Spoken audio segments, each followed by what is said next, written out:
Variante di Longarone e materie prime, i costi lievitano di 100 milioni di euro.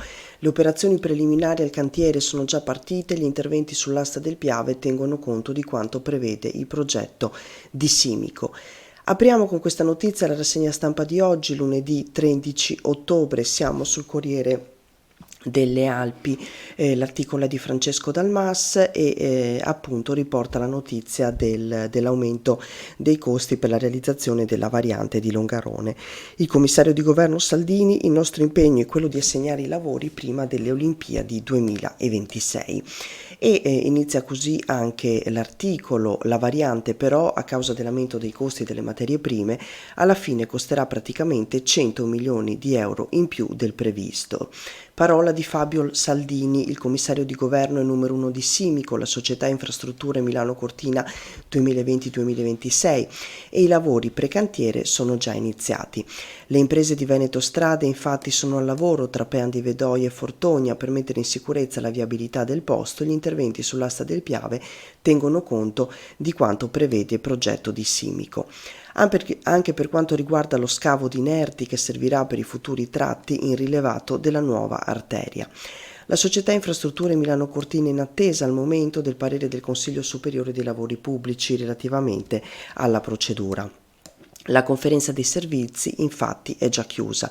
Il Consiglio Superiore dovrà dire se Simico ha correttamente affrontato tutte le questioni che rimanevano sospese. A Longarone ci si attende che arrivi entro il mese di ottobre. Parallelamente ANAS sta conducendo un'analisi dei prezzi per aggiornarli in funzione di quello che era il loro progetto già un po' datato. Non è escluso che possano maturare delle sorprese. La variante sulla carta doveva costare 396 milioni di euro, ma appunto a causa dei costi delle materie prime, secondo le ultime stime, rischia di costare 480 milioni, se non addirittura di più. Quindi, come dicevamo, 100 milioni di euro in più rispetto a quanto previsto. Andiamo avanti sempre qui sul Corriere delle Alpi. Welfare, banca ore, vediamo, aspettate che ingrandisco. Welfare, banca ore, premio di risultato, per 2000 lavoratori arrivano più sostegni. Si parla di economia nell'articolo di Paola Dallanese. È stato firmato un nuovo contratto regionale dell'artigianato, riguarda i settori metalmeccanico, orafo e odontotecnico. Welfare, premio di risultato, nuove prestazioni dell'ente bilaterale. Sono queste alcune delle novità contenute nel nuovo contratto regionale per i dipendenti delle imprese artigiane dell'area meccanica, orafo, odontotecnica, siglato da Confartigianato Imprese Veneto, CNA Veneto, Casa Artigiani Veneto e da FIOM CGL, FIM CISL e WIL. L'accordo, che interessa in provincia di Belluno 459 imprese del metalmeccanico, 9 dell'odontotecnico e 3 dell'orafo, per un totale di circa 2000 dipendenti, avrà validità fino al 31 dicembre 2027 e rappresenta un passaggio fondamentale per assicurare al settore strumenti contrattuali moderni e adeguati in un contesto economico complesso, segnato dall'instabilità dei mercati internazionali, dai conflitti in corso e dai dazi che penalizzano in particolare le aziende esportatrici, dicono le sigle sindacali venete. Per chi volesse approfondire, appunto, c'è questo articolo di Paola Dallanese.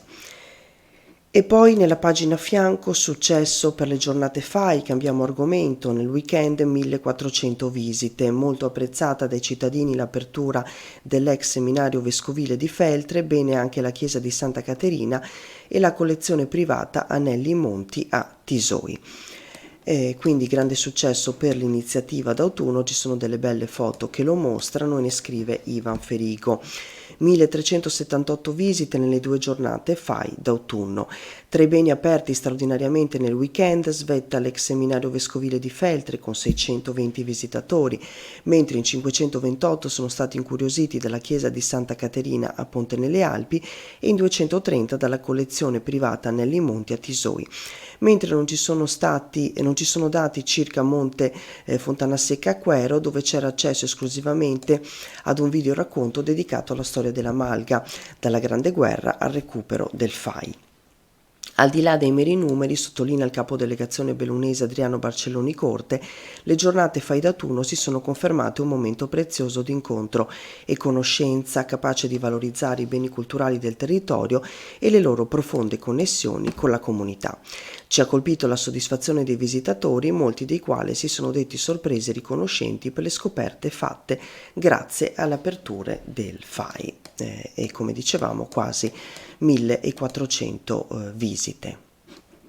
È successo anche per Mele a Mel, la manifestazione, l'ormai storica e sempre di successo manifestazione che si tiene a Mel di Borgo Valbelluna. Mele a Mel da record, oltre 30.000 presenze grazie al volontariato.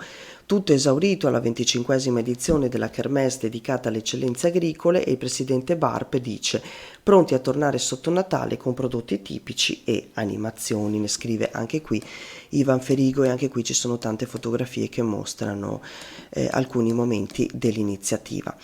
Un colpo d'occhio, l'attesissima 25esima edizione di Mele a Mel, un quarto di secolo celebrato con oltre 30.000 presenze dal bellunese e da fuori provincia a ripagare il coinvolgimento e l'impegno di un paese vestito a festa. Per 3 giorni il centro storico, fin dalla salita verso piazza Papa Luciani, nelle sue diramazioni in piazzette, cortili e vie per estendersi fino all'area Proloco, si è animato di profumi e sapori delle Dolomiti bellunesi, a partire ovviamente dalle mele, simbolo identitario per allargarsi poi alle più diverse eccellenze agricole del territorio, ma anche tanto artigianato, enogastronomia, teatro, musica e canto popolare, giochi di una volta e antichi mestieri.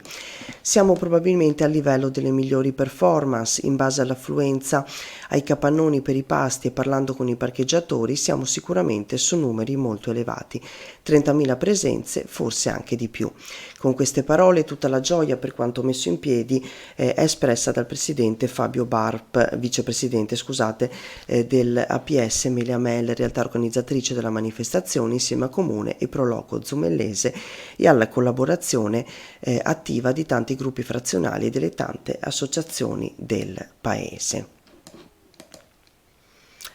Andiamo avanti, un altro articolo riguarda il saluto di Don Augusto Antoniol che appunto saluta Longarone, non dimenticherò i vostri volti, si legge nel titolone. Dopo 7 anni il parroco lamonese lascia il posto a Don Del Favero, padrin, gli siamo tutti enormemente grati, e ne scrive Enrico De Colle. Don Augusto Antoniol saluti i fedeli di Longarone e Castellavazzo. Dopo 7 anni di servizio, il sacerdote lamonese, che ha una lunga esperienza come missionario in Africa, ricoprirà un nuovo incarico nella zona del Comelico. Don Antoniol, 61 anni, gestiva ben 8 parrocchie: Longarone, Fortogna, Igne, Ospitale di Cadore, il piccolo borgo di Casso, Castellavazzo, Codissago e Podenzoi. Tutte le comunità hanno voluto rendergli omaggio e ringraziarlo per l'impegno sempre caratterizzato da un carattere umile e conciliante.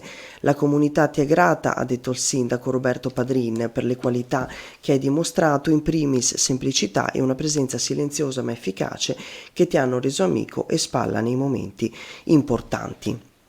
Sei arrivato nel 2018 in un periodo non facile, in cui alcuni parrocchiani non avevano digerito la scelta di spostare Don Gabriele Bernardi, ma tu, con la tua umiltà e il tuo modo di fare rispettoso ed attento, sei pian piano entrato nel cuore di tutti. E c'è anche una fotografia che mostra la gente di Longarone che abbraccia Don Augusto Antoniol e gli dà questo saluto. Leggiamo anche un altro articolo, la notizia purtroppo si è diffusa già ieri sui social, sui canali social dei diversi giornali, anche a carattere nazionale. La tragedia che si è verificata ieri sull'autostrada A23, schiatto in galleria, poi si getta dal ponte, muore in Friuli, professionista di 35 anni. Il feltrino ha scavalcato il parapetto dopo che un addetto gli aveva chiesto come stava, inutile i soccorsi, e ne scrive Gigi Sosso. Tragedia sull'autostrada, non ce l'aveva fatta a togliersi la vita schiantandosi all'interno della galleria e allora ci ha riprovato subito dopo, gettandosi dal vicino viadotto dell'A23. Stavolta è riuscito nel proprio intento. Un professionista 35enne di Feltre, del quale abbiamo deciso di omettere le generalità, è morto ieri mattina verso le 8:30 verso la Palmanova Tarvisio. Il territorio comunale è quello di Chiusaforte, un paesino con 500 residenti in provincia di Udine. Secondo la ricostruzione della polizia stradale udinese, dell'unico testimone diretto, l'uomo stava scendendo in direzione sud, quindi da Pontebba verso Tolmezzo, quando all'altezza di uno dei tunnel è andato a sbattere contro la parete alla sua destra, volontariamente e non per aver perso il controllo dell'autoveicolo a questo punto. Non ha sofferto gravi conseguenze dal punto di vista fisico ed è uscito da solo dall'abitacolo. Si è imbattuto in un dipendente di Autostrade per l'Italia che gli ha chiesto come stesse in attesa dell'arrivo dell'ambulanza. Ha avuto la lucidità di rassicurarlo rispondendogli che andava tutto bene e quando l'altro si è voltato ha scavalcato il parapetto e si è lanciato nel vuoto, facendo un volo che non gli ha lasciato speranze di sopravvivenza. L'uomo è morto sul colpo, sulla riva del torrente Fella. Disperazione e incredulità da parte del lavoratore autostradale che si è soltanto accorto del dramma che si era appena consumato. E appunto, come dicevamo, sono messe le generalità dell'uomo. Si era laureato a Trento e lavorava ormai da diversi anni, era sempre stato un ragazzo solitario, si legge nell'articolo, ma chi lo conosce sottolinea che era sempre pronto a dare una mano nel mondo del volontariato, in particolare nel suo paese di origine. Papà, mamma e sorella hanno immediatamente raggiunto la località friulana anche per il riconoscimento della salma. Ci spostiamo ora al Gazzettino e affrontiamo un argomento totalmente diverso rispetto a quello della tragica notizia che abbiamo appena letto. C'è un articolo a firma di Damiano Tormen che parla del turismo boom grazie agli stranieri. I Dolomiti internazionali, recita così. L'aggiornamento Istat ad agosto 2025 mostra una crescita consistente di arrivi e presenze sulle montagne bellunesi. A trainare il mercato sono i vacanzieri dei paesi esteri, mentre gli italiani calano pernottamenti giù del 4%. Tanti stranieri, più del solito, e per il turismo made in Dolomiti è davvero un'ottima notizia, perché il business delle vacanze vede un aumento consistente, pur a fronte di un calo del mercato nazionale. Lo dicono gli ultimi dati Istat aggiornati a 31 agosto ed elaborati su base comprensoriale dall'Ufficio Statistica della Regione Veneto. In una visione d'insieme, il mese di agosto di quest'anno si è dimostrato sostanzialmente allineato con agosto 2024 in quanto ad arrivi, leggermente in calo sul fronte dei pernottamenti. Aumentano i turisti stranieri ma diminuiscono gli italiani. Nel complesso il periodo gennaio-agosto si chiude con dati molto superiori allo stesso periodo del 2019, appunto allo stesso periodo pre-pandemico, tuttavia leggermente inferiori a quello del 2024 che rimane per ora l'anno dei record. Andiamo avanti, Lattebusche, inoltre 6.000 all'Open Day, adulti e bambini alla scoperta dei segreti dello stabilimento dove vengono preparati formaggi a latte e molti altri prodotti. Presto sarà ammodernato il reparto dedicato allo yogurt per renderlo più efficiente e confortevole per i dipendenti.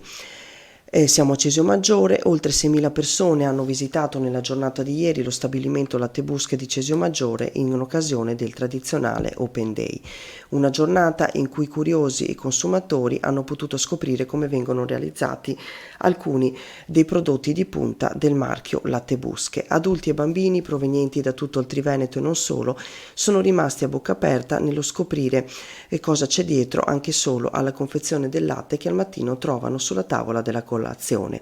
Una cooperativa, quella con sede a Lattebusche, in continua crescita e che non smette di investire per ammodernare i suoi reparti e migliorare così sempre di più gli standard qualitativi dei suoi prodotti, ne scrive Eleonora Scarton.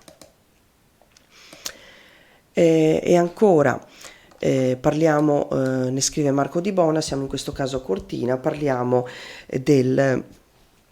45enne che ha rubato una bicicletta da 14.500 euro dalla vetrina di 2&2 a Cortina, in fuga con la bici, placcato dai carabinieri. Un 45enne ha prelevato appunto il mezzo, inseguito dal proprietario, è stato bloccato da una pattuglia dell'Arma. Scene da film nel centro di Cortina per il furto di una bicicletta di pregio, il tentativo di fuga, l'inseguimento del negoziante e l'arrivo di una pattuglia dei carabinieri con i militari a placare e arrestare l'autore dell'azione. Tutto è accaduto nel negozio 2&2 in via Roma, all'ingresso nel centro di Cortina e poi lungo le vie del centro del paese.